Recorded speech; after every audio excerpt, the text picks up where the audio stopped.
Xavi is leaving as Barcelona manager, unless he changes his mind again. But after Real Madrid have comfortably won La Liga, this leaves an opportunity. Because with Xavi out of the way, I'm going to take over as Barcelona manager and create my own legacy as their new coach. So here is the challenge.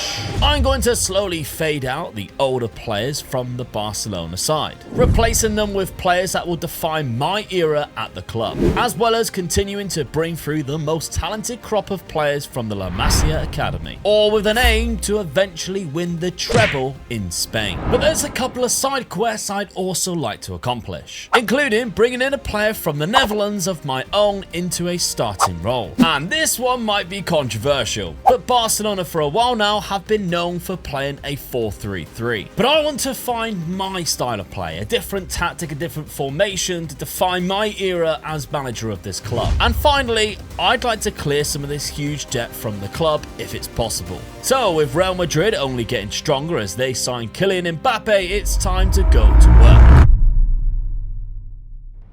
So to begin with, we are going to rock the 4-3-3 until we purchase the players to change the style that I would like, but a right back is a weakness in my current side. Day one on the job and there are already bids for Lewandowski, and although he is nearly 36, I still want to keep him for another year. Because we are not at the stage of replacing him right now with just a transfer budget of less than 50 million. And it's the same situation for İlkay Gündoğan, who I will probably keep around for another season unless a big bid comes in. Back to the right back situation though, and the first target for what could be the first player to define my era at Barcelona is Michael Coyote, a 20-year-old wing-back with fantastic potential, and I eventually get a bid accepted for 40 million. Ter Stegen is a goalkeeper that's been around for a while now at Barcelona, and eventually I will look to move him on. And his replacement I think I have sorted already in Restes at Toulouse. The young goalkeeper can be picked up for just £7.5 million, so a couple of loan deals and he could be ready for a first team appearance. Which is exactly what happened as he stays on loan at Toulouse for the rest of the season. The start of the season was a little shaky, however.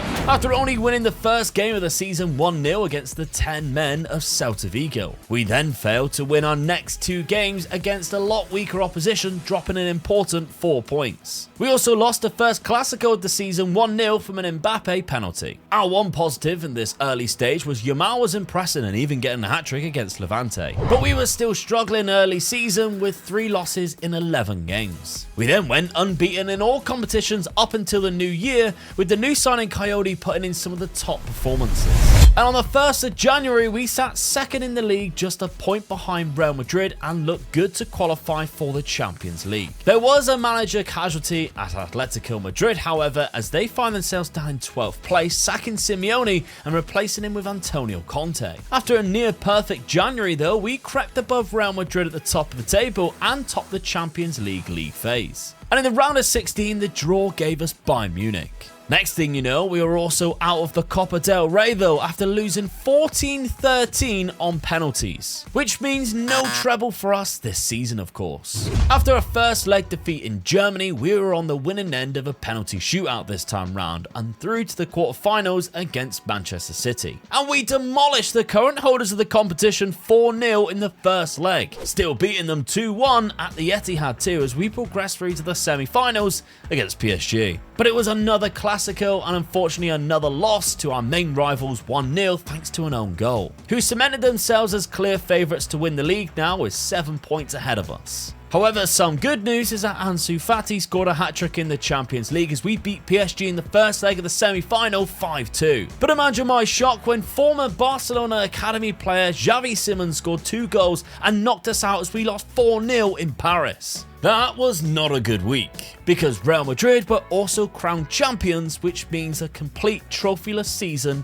in year number 1. But there's also some bad news, because our top scorer at the end of the season, Robert Lewandowski, is leaving the club. He has agreed to join PSG at the end of his contract, but I guess that's 300k that we can look for in the wage budget, and we actually have £83 million in the transfer budget for this summer. At the start of the summer, it was more names leaving the club, such as Ferran Torres and Rafinha, as well as Gundogan too, and that left us with a huge budget left over to bring in new faces. So straight away, that's a few players that we've begun fading out of the team. But the big question is, who is going to replace them? Well, for now, I'm looking at changing the formation around to how I want this Barcelona team to set up, and the centre attacking midfield and striker positions are fairly weak at the minute. And I believe the perfect player for the shadow striker role is Jamal Musiala, who is interested in joining and has a £108 million release clause. And within days, he was holding up a Barcelona shirt. Before I had a chance to look at strikers though, a problem occurred when Ronald Araujo had bids coming in for him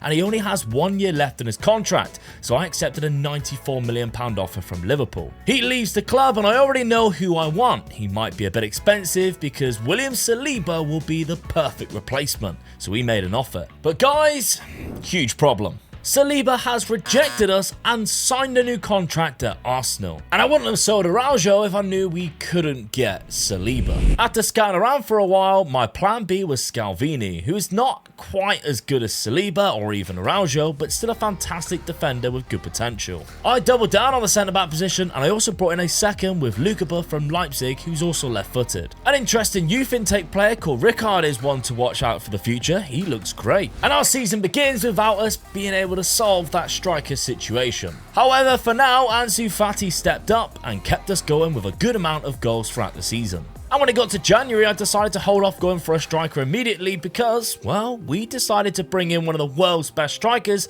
at the end of the season when his contract runs out in Lautaro Martinez. In the Champions League, Leipzig knocked us out of the quarter-final 4-3 on aggregate, which is a shame because the final was being played at our stadium. And we were just 3 points behind Real Madrid by the time the end of the season came around to the La Liga title. However, it wasn't all bad as we went through to the final of the Copa del Rey and scored 3 first-half goals against Valencia to lift our first trophy as Barcelona manager in a fantastic performance.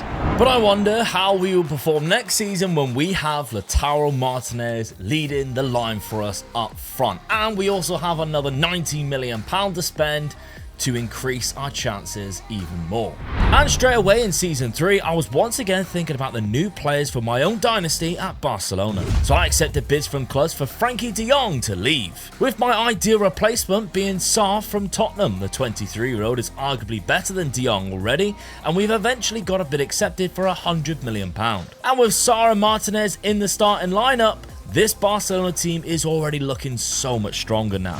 We didn't stop there in the transfer window though. We brought in another 4 players as well as loaning out a few players including Restes, who I don't think we're going to make number 1 just yet. We still got Ter Stegen knocking around. He needs another season before we pull the trigger on that. However, the 4 signings that we did bring in, one of them was a Dutch player. I said I wanted to bring in a Dutch player. Is this going to be a first teamer? I'm unsure. He has the potential to be. It's Tygo Land, 20 years of age. We spent £27 million. It's a bit of a gamble really from PSV. The other 3 players, I don't think are gambles at all. Gabri Vega's a free transfer and he instantly comes in and gives us fantastic squad depth in both positions of centre midfield and centre attacking midfield on free transfer. Cesar Augusto's £23 million. He's only 17. He looks incredibly good. And finally, Robson Sousa Silva, £10 million for what could be an excellent centre-back in the future. So we pressed on this season with not much between ourselves and Real Madrid as we began battling for the top spot all the way throughout the season. In January, I couldn't help but notice how cheap Yeremy Pino was at Villarreal, so I put an offer in to bring him in at the end of the season to Barcelona. Once again, we got all the way through to the final of the Copa del Rey, and this time against Real Sociedad, we came away with a comfortable 3-0 win, once again lifting the cup competition in back-to-back seasons, putting us one step closer to the treble. And guys, winning the treble is in our hands, because not only did we win the Copa del Rey, but we are in the semi-final of the Champions League, and we're 2-1 up against Manchester City, potentially to face Real Madrid in the final, and we are currently 6 points in the lead ahead of Real Madrid in La Liga. However, we have got them in the next game. That is basically a title decider. If we win, we've pretty much guaranteed the league title. The game, however, finished in a 0-0 draw. But even still, we won our last 3 league games and ran away with La Liga title by 9 points and only losing 1 game all season. So that's a domestic double down, but did we manage to get to the final to put ourselves in contention of winning that treble? We indeed breezed past Manchester City and progressed through to the Champions League final 5-2 on aggregate. But there's a problem, because on the day of the final, which is another El Clasico, we are without our top scorer from the season, Lautaro Martinez, who picked up an injury just before the final game of the season. Meaning we will have to go without and play Ansu Fati up front for the final, as Real Madrid line up in a narrow diamond formation with Mbappe leading the line. Any match between Barcelona and Real Madrid is special, but a Champions League final is the pinnacle, and it's to complete the treble. But within 20 minutes, Mbappe gives Real Madrid the lead from the penalty spot. From a scrappy free kick 10 minutes later though, Lukeba is firing in an equaliser. Once again though, the Frenchman is making a difference and puts Real Madrid back in front. That was up until the 80th minute, when an attack down the right hand side is squared across for Vitor Roque to find a second equaliser. But with the final being played at the Stade de France, it was Mbappe's night and he scored a hat-trick in the final to secure the win for Real Madrid. And after being within touching distance of the treble,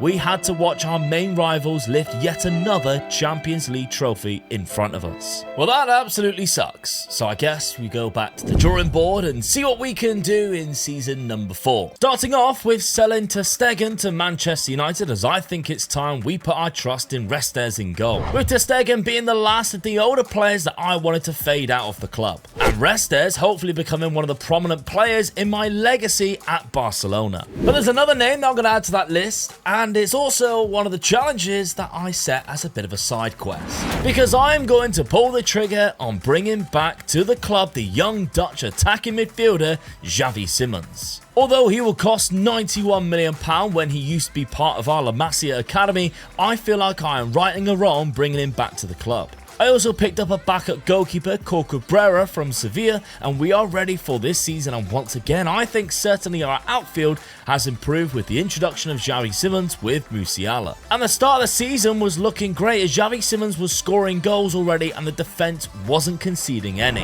The first El Clasico of the season in December started with a goal of the season candidate from a very unlikely source in Jules Koundé, and we won the game 3-1 at home, and that was crucial as it gave us a 3-point gap going into January, only losing 1 game so far, and Musiala being the league's top scorer. It's a third Copa del Rey final in a row, and this time it took a 91st minute winner against Cadiz from Lautaro Martinez. And it's also another La Liga and domestic double, as our players dominate the player statistics, getting the most goals, average rating, player of the match, and clean sheets. But we got drawn against Real Madrid in the quarter-final of the Champions League, and we lost 3-1 in the first leg at the Bernabeu. And although we won 2-0 on the night of the second leg, the game went to extra time, where Mbappe scored the winner, knocking us out. And they eventually lost in the final to PSG. However, that's another golden opportunity at the treble wasted. It's still a very good season for Barcelona though, and look at this, Jamal Musiala with the top scorer, 38 goals, the same amount as Lautaro Martinez, but in less games. And he plays centre attacking midfield. The guy has been absolutely incredible for us. Not bad whatsoever for the 25-year-old German. Lautaro Martinez getting 38 goals in that strike position, exactly what we missed a couple of seasons ago. Xavi Simons, a great first season in terms of average rating, maybe a little less in terms of goals and assists than what I thought, but still he is the top assister at our club this season. And we somehow have £228 million in the bank to improve our side next season, and I don't quite know what to do, so I might just keep it in there because, well, we are chipping away at the debt now. The debt has come down to £160 million. Don't think I forgot about reducing that debt. That's always on the back of my mind. I just knew it would take a while for us to actually accomplish something. Maybe I can spend that transfer budget on Saliba again, whose minimum fee release clause has been reduced. But for the second and last time, he rejects Barcelona. So instead I kept my transfer budget free and stuck with the squad I've got and focused on dominating the start of the season. This whole campaign was just Lautaro Martinez scoring goals week in, week out for Barcelona. And by February, neither us or Real Madrid had lost a game yet, but we still found ourselves 4 points clear. And for the third season in a row, we lifted the La Liga trophy, only losing one game. However, our cup run ended really early as our Catalan rivals Espanyol knocked us out of the 4th round. And Real Sociedad went on to win the whole competition. In the Champions League, we were drawn against the holders PSG in the quarterfinals and a chance to take the lead, but Musiala's penalty was saved. And that proved to be costly as PSG punished us, scoring 2 goals at the Nou Camp to our 0, and we couldn't salvage anything in the second leg in Paris. Meaning this is actually kind of a bad season for us. We've only got one trophy in our cabinet to add in season number 5, and well, to be honest, next season I don't really think we want to be spending any money on the new players. Although we've got the budget, the balance isn't exactly there. I'd rather focus on paying off this remaining debt. And to be fair, there's a lot of talent coming through our La Masia Academy, which Barcelona tend to enjoy using. And Ricard is probably a prospect I might introduce to the first team next season. He's 20 years of age now. He's been on loan at Sporting Gijon and got 16 goals in the 2nd division. Shall I just pull the trigger, start him next season and see what happens? I was starting to fear that maybe the treble is just too difficult to achieve here in Spain. But I feel like if I start putting time into players that in the long run could become better for us, then I'm going to do that. So I'm actually going to start Ricard as many games as possible up front instead of Lautaro Martinez, who is still around and is probably classed as a way better player right now. But he is 31. If I can give a couple of seasons to Ricard, who knows how good he can be when Martinez is then 33. I'm thinking of the long game here. And that's not to say Ricard isn't capable right now either, as he's been fantastic when we've given him the opportunity. And the supporting cast behind him is of course all world-class talents now who can create and score plenty of goals themselves, especially Lamine Yamal, who has developed into an absolute superstar. We were back in the final of the Copa del Rey in Season 6 after our early exit last year, and Ricard scored in that final. And we go on to lift the trophy once again, beating Sevilla this time round 5-2. Despite Real Madrid's Endrick scoring 26 La Liga goals, we finished 10 points ahead of him at the top of the league, lifting yet another domestic double. However, it's the Champions League once again that we struggle with, as Bayern Munich comfortably beat us in both legs of the quarter-final, meaning it's another season where that competition eludes us. The positives are definitely there though. Ricard scored 26 goals in 55 games this season. The 21-year-old has definitely developed into an incredible player just across that one season, which is good to see. Xavi Simons also put up insane numbers, 25 goals, 14 assists. Lamine Yamal the same as Jamal Musiala, and Lautaro Martinez scored 16 goals when he only had 4 starts, thanks to, of course, Ricard playing majority of the games up front. And not to mention as well, there's some excellent players coming through the youth academy that I've got my eye on that could potentially feature next season, and that debt is down to £61 million. It won't be too long before that's cleared. Unsurprisingly, Martinez was unhappy about the situation and we sold him in the summer of Season 7. We also said goodbye to Jules Koundé, who left to Saudi Arabia for £35 million. As well as Alejandro Balde, who never really developed into the left back I hoped he would become. But the signings I brought in to replace these guys I think could take us to the next level and potentially get us further in the Champions League. Starting with Hugo Tavares, who's a player we actually signed in the January of last season in preparation to hopefully getting rid of Martinez in the summer. A very good striker who's only 21 years of age that we picked up for £36 million from Braga. With Jules Koundé leaving, we kind of were a little bit short in terms of squad depth at centre back, and we brought in a South Korean 21-year-old Park Ji-hoon from Girona. Fantastic acquisition for just 66 million. But the best signing by far is a 30 million pound Obradovic from Partizan, who is a left back who can also play centre mid and looks absolutely incredible going down the wing. Just 21 years of age as well, has phenomenal physicals, that 15 crossing ability, 15 passing, and he's good defensive duties as well. This guy is an absolute steal in my opinion. He's got 1 assist in the first 4 games, playing really well well as well. And although our starting 11 potentially is one of the strongest that we've ever had, the squad depth now is even better, and we've got the likes of Pedri and Ansu Fati on the bench, Gabby Vega's still at the club. Some of the signings that we've just made are there. Cesar Augusto's turned into a very good player coming off the bench in that centre attacking midfield position. We've even got Tabella, who's a left back who's just progressed really well in the youth academy. I loaned him out last season, he did well, so I've bumped him up to the first team to be a secondary player for Obradovic. Not to mention we got like Darvic down there, who's played a few games in the last couple of years and done quite well when we've needed him to. This team could potentially bring us the treble. And while we take a crack at the treble once again, how about you show your support and subscribe to the channel? Step 1 was to win the Copa del Rey, and we faced Real Madrid in the final. On the day, however, it was a rather comfortable win as we won 2-0, topped off by a fantastic goal by Obradovic from left back, completing step 1 of the treble by lifting the Spanish Cup, and our team being clearly better now than Real Madrid's, who we also knocked out of the round of 16 in the Champions League on penalties. And guys, we are absolutely cooking in La Liga this season, because we went the full season without losing a single game, only drawing 4 and getting a goal difference of plus 108. And that is even thanks to the goals that we scored, because Jamal Musiala was our highest scorer with 18. But Restes, the goalkeeper we brought in, with 22 clean sheets. And I think we definitely played our cards right earlier on in our time at Barcelona with the selling of ter Stegen. Now, the goals-wise, this season, Lamine Yamal has been insane with 25 assists and 26 goals. That's incredible numbers. But Rijkaard in his second season on top as our #1 striker with 27 goals has been phenomenal. But it doesn't mean nothing unless we can take it to a Champions League final.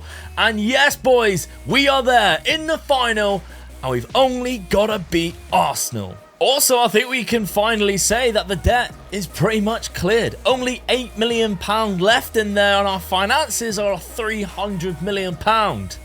That's another one of those side quests complete in my eyes. So with Real Madrid out of the way this time round, we can finally complete the treble by defeating Arsenal in the Champions League final. And in an incredibly tight game, the deadlock was broken in the second half thanks to a cracking Yamal finish. Arsenal piled on the pressure down the right hand side though, and Scalvini looked to bring Jesus down, and the referee awarded Arsenal a penalty. And just before the final whistle, I thought we had ruined our chances as Ødegaard stepped up to equalise, but the hero of the night, Restes, dived the right way and made the save. And soon after, the referee finally blew up and we are treble winners. It took 7 seasons, but this fantastic team are champions of Europe. And of course, as always, the save game file is available for Patreon members or channel members. So join now if you want to take a look. And on screen, you'll see what happened when I tried to follow Jurgen Klopp at Liverpool.